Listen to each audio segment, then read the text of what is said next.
4 часа утра ухтенцы присоединились ко всероссийской акции «Свеча памяти». В полдень возложили цветы к мемориалу погибшим в годы Великой Отечественной войны. Почтили их память минутой молчания.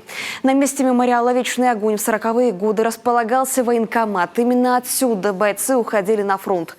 Всего из Ухтинского района 30 487 солдат. 8 тысяч из них не вернулись.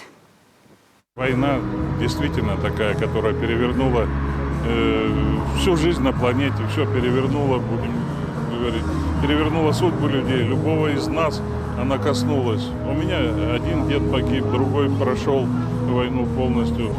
Но, с другой стороны, это показывает, в очередной раз показывает, что как бы не пытались надавить на Россию, тогда на Советский Союз, да, мы никогда не прогибаемся, мы всегда мобилизуемся и выходим с честью, с достоинством из любой тяжелой ситуации. Не все ветераны могут прийти к вечному огню в День памяти и скорби. 80-летняя Галина Плешкова. Дитя войны из тех немногих, кому это позволило здоровье. Галина Готлибовна, автор поэтического сборника, помнит тяжелые военные годы, но пишет в основном о победе. Тост о тех, кто на руинах здания возводил, где кто трудом занялся мирным и детей растил.